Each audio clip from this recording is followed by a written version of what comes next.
All right. Well, welcome everybody to our week 5 call for the 6-week challenge that I'm doing with Abby Joe and myself and our team. So this is really, really exciting.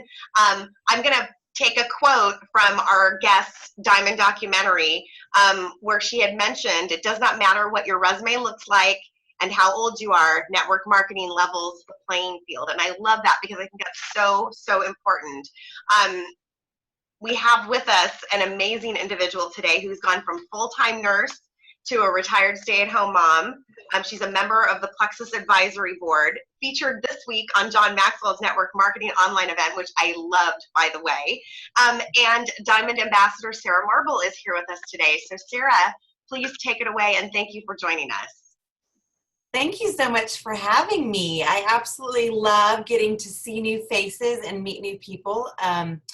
And thank you guys so much for jumping on. And I know that we're getting, closer and closer to the end of the month. And I know you're doing the series and everybody's setting goals and you're rocking your IPAs and you've got all kinds of good stuff going on. And sometimes I feel a little bit like, I feel like a broken record. I'm always talking about the same things over and over again. But I do know that sometimes hearing maybe some of the same information with a little bit of a different perspective, or maybe there might just be, I hope there's just tonight one thing that you can grab on, and it's going to just keep you rocking and rolling and moving forward to the rest of this week and then finishing out August strong so that we can just keep on rocking and rolling and moving through to the end of this year.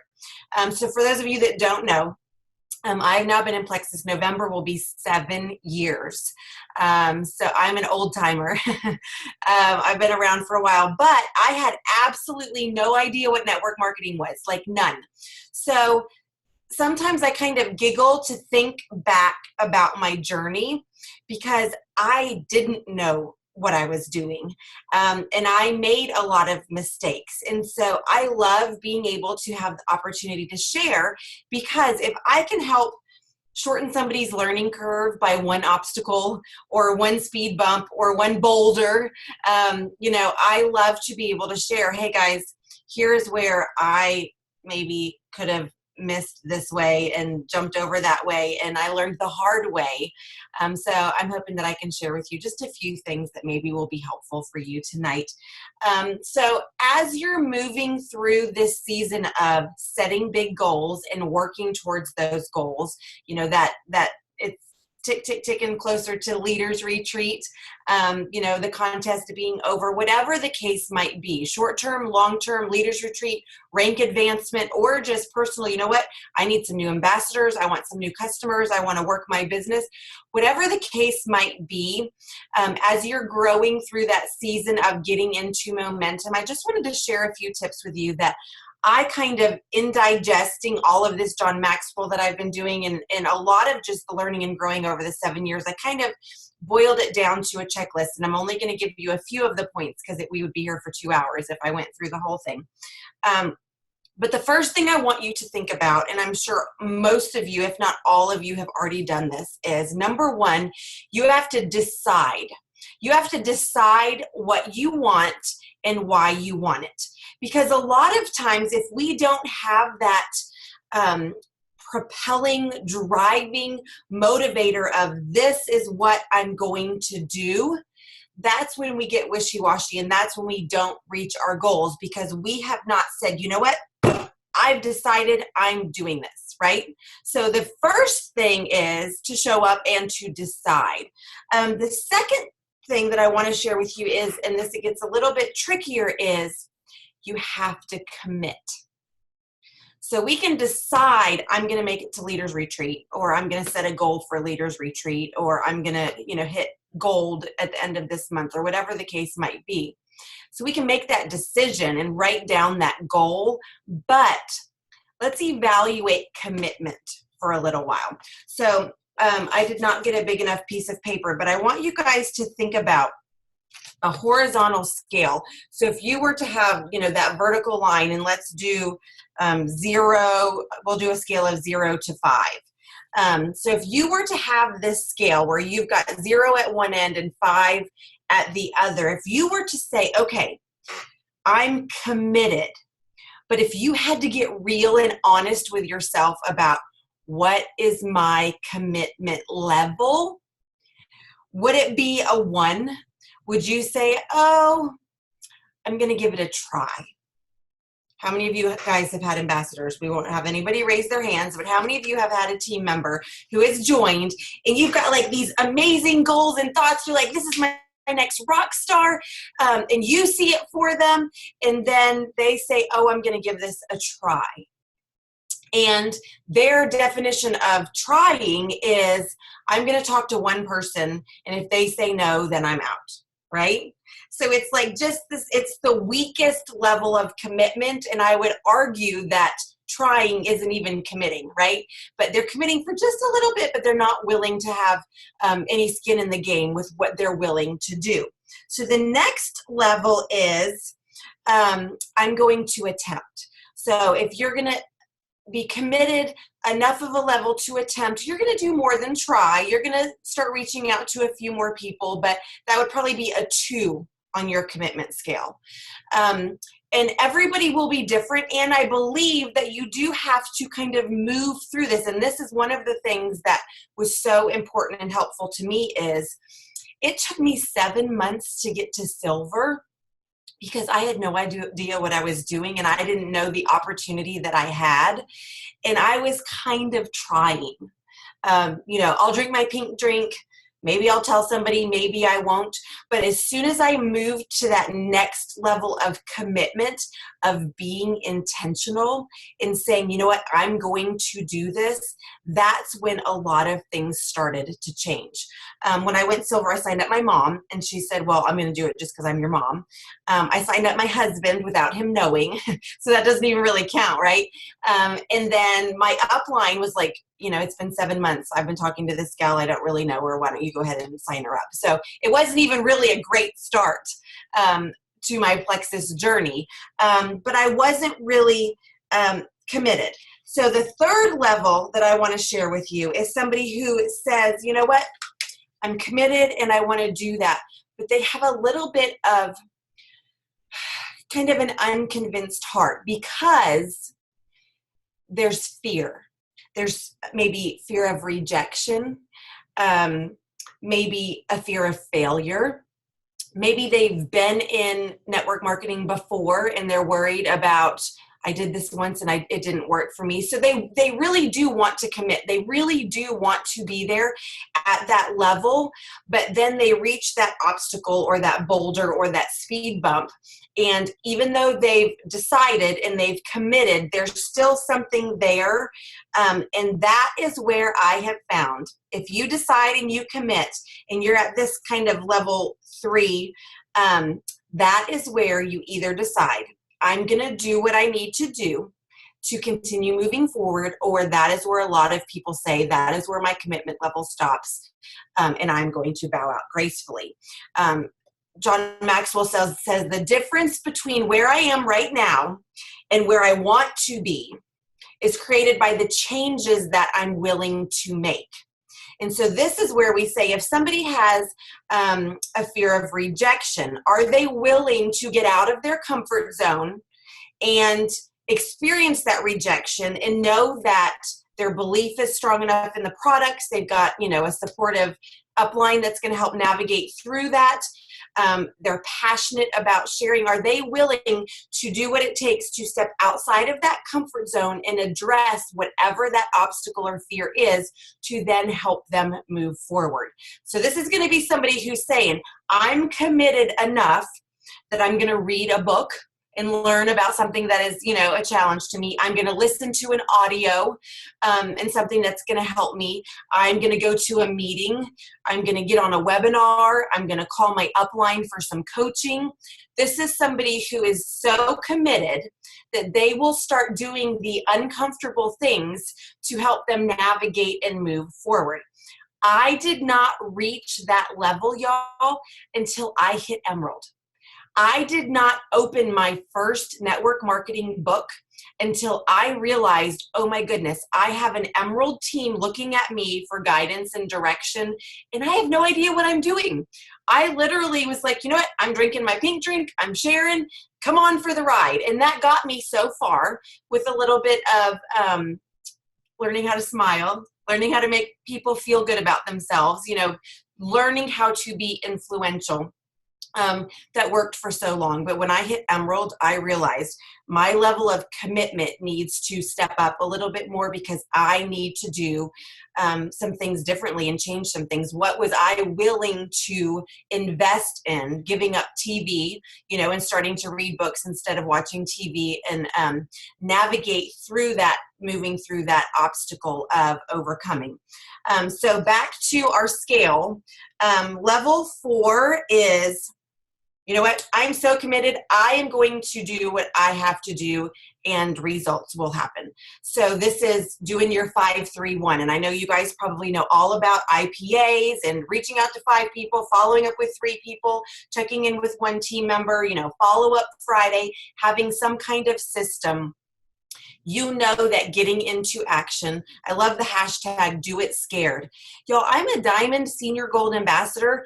I still do things scared. I still do not prefer getting on my phone and calling a customer and checking in with them. That's not my comfort zone for me still. So I say, you know what? But I need to do it scared anyway, because that's what I need to do to grow my business. I'm so committed that I'm going to do what it takes to be able to reach my goal. I have a few people right now that are pushing for Leaders Retreat, and they say, you know what? I need 27 new customers or level 1 through 4 team members and they know that means 3-2-1 or 5-3-1 isn't enough. They're like, you know what? I'm going to talk to 10 people a day because that goal is there and I'm that committed. I'm just going to do it. So they're stepping it up, making sure that they are going to do what it takes or die trying. And then the last level of commitment, which I don't know where all of you are on your journeys, but I have to say, looking back over the last 6.5 years, to know that my commitment is so strong that it does not matter what products come and go. It does not matter what back office we have. It does not matter what other, companies pull some people away. I have learned that through this process of adding value to people, of inviting people on this journey, because I know that our products change lives and I know that our business opportunity change lives. I am so committed that even when I fall short of my personal goals, I can look at this journey and say it's worth it. I can look at the lives changed and say, you know what? I maybe didn't earn the Bloomingdale shopping spree this time around, but I gave it my best effort. A lot of people's lives were changed, and knowing that in that commitment, I have found joy in the not necessarily the destination, but the journey. And that really is this ultimate level of commitment of, even if I do fall short with my goals and have to adjust my timeline and regroup, I'm so committed that this journey is one that's so rewarding that I will continue no matter what. So in growing through this season and getting into momentum, we're going to decide, and then we're going to commit. Now, if you identify, you know what, I'm in that, I'll try, I need to step it up, or you're thinking to yourself, I want to do whatever it will take, but I don't know what that willing to and that wanting to, what's that gap there? Do I need to reprioritize my time management? Do I need to get a system for follow-up? What is an obstacle that you can identify that will help you to then say, I'm identifying this and I'm going to figure out a way to blast through it, go over it, around it, under it, to help you kind of navigate through to get you to your goals. And then the last thing I want to share, and if you guys have questions, I'm happy to answer any questions, is you have to work smarter and not harder. And this, to me, like if I had another pink sticky note, this is like note to self. Work smarter, not harder. And I have these hot pink sticky notes all over my computer, like they're everywhere. And I make these notes because this is where I falter. Y'all, I get so busy being busy that I forget to be productive, right? So I'm like dreaming of the perfect team page posts and what am I going to do for my next challenge and how can I organize my office and I'm going to do this and I'm going to do this and I'm going to do that. And I spend so much time thinking and planning that by the third week of the month, a lot of times I'm like, oh my gosh, what have I been doing all month? Like, I'm not working smarter. I'm being busy and I feel like I'm working my business, but working smarter, not harder is narrowing down whether it's a power hour or however you've slated your time for what your goals are, and then given those realistic business hours towards what you're willing to do to get to those goals. Making sure, and again, this is learn from Sara Marble, scrolling Facebook. I had to tell my business coach when she said, you chart those hours and you tell me what you're saying, you work your business 7 hours a day. I want you to prove it. And I couldn't prove it. I had to say, I scroll Facebook and compare myself 2 hours a day. And as soon as I X that off the list of you don't sit on social media and just scroll through everybody else who's, hitting these goals and you're not. Once I put the phone away and said, what customers can I reach out to? Who can I love on today? Who can I follow up with today? That's where things have changed. And I have to remind myself of that regularly. Am I doing the income producing activities that I need to be doing in order to move my business forward? Or am I just doing things that are keeping me busy with Plexus that are maybe good things? It's great to post on your team page. There's some really good things, but we have to remember to do the great things first, the important things first, the income producing activities first. And then if you want to dream up a new graphic for your team page, that can all come. And so that's been an ongoing lesson that I have to remind myself of is, am I working smarter and not harder? Am I doing what my sponsor and upline is showing? Hey guys, this is what we're doing. The 7-day Slim Challenge, it's working. Plugging into resources that are already there for your team, I think is probably one of the best things to do. Utilizing Rank Up Roadmap. Jumping on the Lexi app and sending your new customers the gut health track.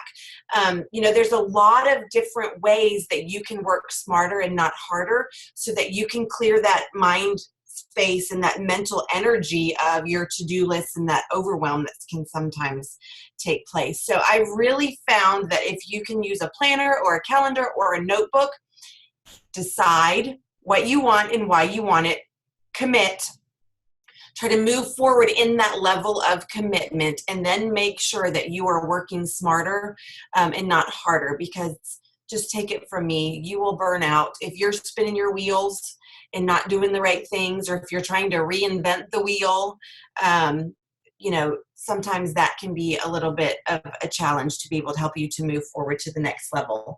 I have probably 10 more points that I can give you, but I'm going to take a breath and stop. And Trisha, if you want me to give 1 or 2 more tips on my, worksheet, I will.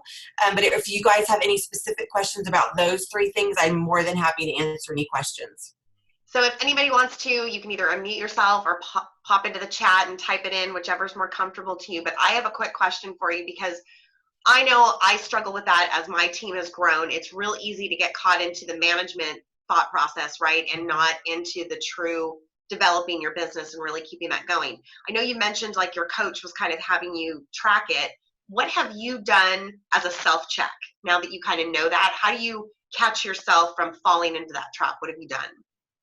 I do have a few accountability partners, and I have given them permission to say, girlfriend, you need to get off Facebook, or, knock off that pity party, or I have a very close and tight inner circle.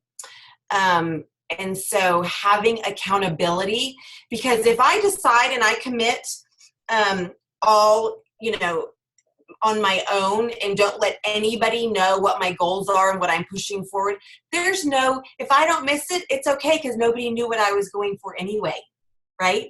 So having, whether it's, upline, a sideline, having somebody that you feel like you can be vulnerable with and say, this is something that I'm struggling with. Can you please call me out on it? If you see me on Facebook too much, if my little green light's on every single time you get on Facebook, and that for me, I'm saying that's my hang up is Facebook. So that's why I keep using that example, but it might be something different for everybody. So, and then honestly, having a way that I'm carrying my planner with me and holding myself accountable for, if I, like today, we're just getting back into school, and I've always said 3 to 6 is family time. The kids are home, getting home from school, checking on their days. So I put my phone away. And so that's one of those things. I tell my husband, 3 to 6, I want to be available for you and the kids. They know in the evenings, I get them all settled, homework, tuck them in bed, 8:30. It's 8:30 Central for me when we started this. 8:30 to 10:30 is then my business hours again, after the family has been taken care of. So I tell my husband, listen, I give you permission. If I'm taking calls or on my phone or texting in that family time, you can tell me, hey, put your phone down, right? So today was amazing, and it was refreshing for me to say, Logan, you've got football. Dad's going to take you. Hudson, pick a parent. Where do you want to go? Hudson went with my husband, and then I took my oldest to the health club, and he wants to try out for the swim team tomorrow. So for an hour and a half, I spent one-on-one time with my oldest in the pool doing stroke work. And I felt refreshed because guess what? We're our own CEOs. I'm allowed to take an hour and a half, not on my phone or Facebook, for my team to be able to spend that family time. So whether it's a spouse or a team member or whoever that inner circle is that knows what your decision is and what your commitment is and what your goals are, and then it's going to help you to be able to stay accountable in that, I think is probably one of the most important things. Yeah, and I would have to agree with you on the smarter, not harder, because I think that was one of the biggest struggles I had, because I work a full-time job, and then as I was growing my business, you feel like you're constantly doing this, right? And nobody wants to live like that. That's not as exciting. Like nobody's like, oh, I want to be at Jewel so I can be on my phone all the time. Exactly. But when you realize that, and then you commit to doing just, even if it's just an hour, 20 minutes, whatever it is, but it's focus time, it's amazing how much you get through, because you're, like you said, you feel like you've accomplished something because you're scrolling through and wishing people happy birthday, and those are great things to do, like you said, but they're definitely not producing any income, right? Right. So we do have one question. Rachel had asked, how do you overcome obstacles when people are saying no? I know a little bit different from what we're doing, but you've got that commitment thought process. So you're committed, but everyone is maybe giving you a no at the time. What are you doing to kind of overcome that, Sarah? Yes. So this was a huge obstacle for me because I am yellow, and I am a recovering former people pleaser. That's still a struggle for me. So when people told me no, I took it personally. It was, I took it as a personal rejection. So just so you know, I have cried over people saying no to me. Like I have carried it as just my burden. When I realized that I am going to share because I'm passionate and convicted and believe with all of my heart that we have products and an opportunity that people need. When I removed the result from what it did for me, when I removed the emotion from it and realized, Sarah Robbins has that great analogy. If I'm a waitress and I'm pouring coffee and I say, would you like some coffee? And somebody says, yeah, sure. I'm going to say, okay, and I'm going to pour their coffee. The next person might say, no, thanks, I don't want coffee. Well, as a waitress, I'm not going to go in the back and cry because the patron said, no, I don't want coffee. And you know what? They might have said, no, I don't want coffee today, but tomorrow when I say, would you like some coffee? They might say, yes, I would like some coffee. That analogy is so simple, but it really broke it down for me that some people will be interested, some won't. Some people will say no now because it's a timing thing. And if I continue to build a relationship, it might be no now, but a year later, 6 months later, 3 years later, I still, y'all, almost 7 years in, I still have people joining my team who have been watching me for 6.5 years. Okay. So it was just a timing thing. So remove the emotion from the outcome, learning how to not take it personally as a personal rejection, and just say, you know what, that's a no for now. That was the biggest thing for me, was being able to remove that from, they're not saying no to me personally, they're just saying no. Or learning how to navigate through the objection of, if they say no, they may be saying no to what they think Plexus is and not really what it is. So I would say, okay, I really respect and appreciate that you don't think this is for you. Can you tell me what part of this you don't think is for you? Is earning an income from home not for you? Is feeling happier and healthy something that you don't need? So I would ask one more question, and then when they say, I don't have time, I don't have money, I don't need supplements, whatever they throw at you, that's when I use the feel, felt, found. And it could be, so let's just say they say, you know what, I don't have any money. And so I could say something like, well, I totally understand how you feel. And I know, as a busy mom with 3 kids, I felt that way too. Sometimes that stretch in the budget, just wasn't enough at the end of the month. But what I found was I have been able to fit this business into the nooks and crannies of my life and actually earn some extra income to be able to contribute to our financial, end of whatever financial means at the end of the month. So helping to navigate through when they say no, figuring out what they're saying no to, and then helping to navigate through that objection. I have found more often than not, when people say no, they're saying no to what they think we are or do or offer, and not what we truly are. And just in asking some questions, getting really good at asking questions, you can pretty much learn how to skillfully navigate through those. But removing the emotion and then figuring out how to overcome those objections are probably the 2 biggest things I would say. Fantastic. Sorry, I had myself on mute because I have people in my backyard. Sorry about that. Anyone else have any other questions? I don't see anything more in the chat. Well, why don't we do this, Sarah? Why don't you leave us with maybe, I know you mentioned you had quite a few. Like, is there one that really stands out that you're like, this is something that I really want to make sure I end on a good note? Yes. So here's what I'll say. A lot of times people join Plexus, they join network marketing, and they, like me, they've never done it before. I'm going to leave you with one more analogy.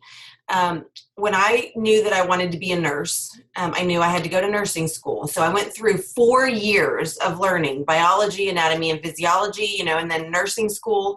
But even when I graduated, when I started my first day, I got hired directly into the cardiac intensive care unit.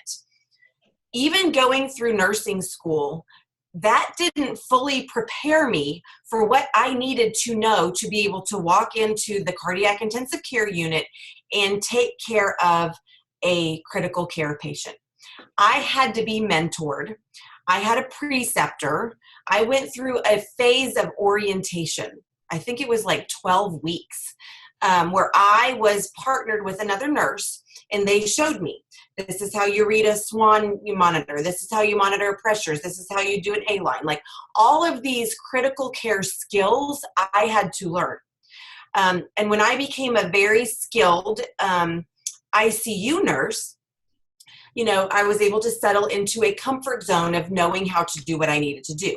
Well, then when I transferred to labor and delivery, I knew how to take care of a critical care patient, but when they said, go into that room and tell me how dilated that patient is, guess what? My learning curve started over. I was back to square one with needing a mentor, being precepted for another 8 to 12 week period, because now I'm taking care of a baby and a mom. So it was a whole new thing. So you're probably like, okay, get on with the point. The point being, when we join network marketing, a lot of people sign up and say, I'm going to do this and I'm going to commit and here's my goal and let's do this. And then they don't know what to do. They don't know how to do it. They haven't been mentored and had a preceptorship where they were given the skills for, this is how we share, this is how we follow up, this is how we build relationships, This is how we post on social media. And I have learned that there are skills that we can learn and then practice and get really, really proficient in, and that will help us to move our journey forward. But when people bow out, or quit, I'm finding that they were not willing to learn the skills that they needed to be successful in network marketing. So for me to be a skilled and successful nurse, I knew I had to do my continuing education. I knew I was going to show up every day. I was always reading. I was always looking for something, how can I be the best nurse to this patient? And I think sometimes we forget network marketing is a profession. You can decide to do it part-time, for a little bit of extra fun money, or like me, decide this is going to be your career and go all in full-time. And there's going to be a zone totally different. But I promise you, if you are willing to commit and invest in reading, Rock Your Network Marketing Business, reading Millionaire by Halftime, learning the skills of sharing, presenting, following up, bringing it around to a close, all of those things, and learn how to do it gracefully and with authenticity. I think that's probably one of the biggest takeaways that I feel like took me the longest to learn. Is just like any other job, we have to learn how to do this. And if we allow ourselves to be students of this profession and of this company and of our products, we will move forward. The best books were the ones, Rock Your Network Marketing Business is like 101. Bam, you join, start here. Sarah Robbins is one of my personal friends and mentors, and her book she's not in our company, but all of her training is just generic. So I would say that's your 101. Millionaire by Halftime is by Presley Swaggerty. And it's presleyswaggerty.com, and I can give that to Trisha if you guys need that. But I like that it takes it one step further, and it gives information, and then at the end of each chapter it has questions and like a little homework challenge for you to do. So if you want to take it to the next level. From there, you guys, I've read over 100 books regarding, network marketing and leadership and all of that. So I don't want to overwhelm you guys, but you could say, well, I'm struggling with this, or this is the skill I need to work on, and I could probably give you a few. I will tell you, just generally speaking, 15 Laws of Growth by John Maxwell is just achieving your potential in life. I'm doing that actually for the third time. And it has just rocked my world, really. And that's where that quote, the difference between where you are and where you want to be is the changes that you're willing to make.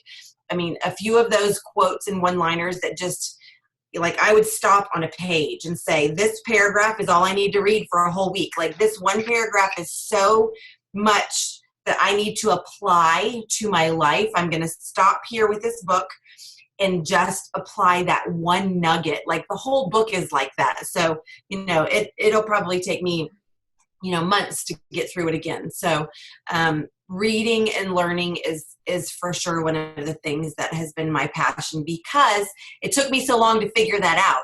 And I'm like, who knew? There's people who are successful that are sharing all their tips with us. And here I was struggling blindly, the first year and a half of my journey. So I'm all for reading and learning and listening and doing all that good stuff. But I hope that's helpful.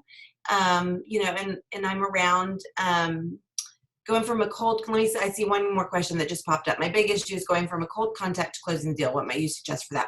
So I might not have like the perfect answer for that. I'm all about relationships first. And I have so many people that I feel like I should have already closed the deal. They should have already been on my team or ordered, but I feel like I need to just add value to them and be a friend.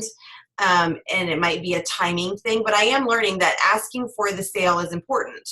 I have a new triplex customer today, and I didn't know her. It was a referral. So I just said, what health concerns are you looking to address? We chatted. I did not send her my link, and I did not send her any information until after we had gone back and forth multiple times over an entire day, getting to know each other. And then finally she said, well, can I get some more information, and could you share with me your website so I can order? So it wasn't until we'd gotten to that point, you know, when she said, I'm interested in Plexus, I could have very well said, here's my link, call me if you need me. But learning to ask questions and engage people and make it about the relationship and figuring out what's going to be best for them, and then saying, I'd love to help you get started on your health and happiness journey.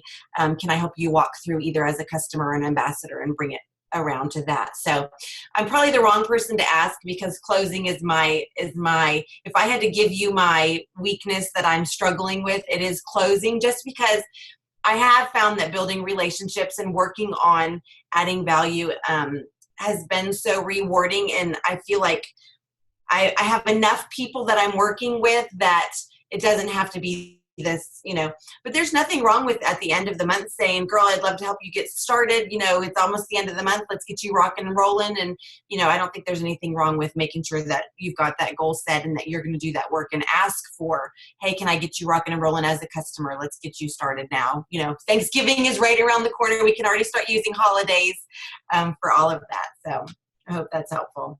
It is. Thank you, thank you, thank you, Sarah. It's crazy. You just said holidays, and I just was thinking about that. I'm like, oh my gosh, Halloween stuff's already out, and it's just, Yep. Goodness gracious. Well, Sarah, thank you very, very much for joining us today. I think we all learned a lot. I see clapping, so that's obviously a good sign. I'm excited to get my commitment level to the next spot to be a 5, right? I'm sure everyone here on this call wants to be there as well. So thank you again for taking time out of your evening to pour into us tonight.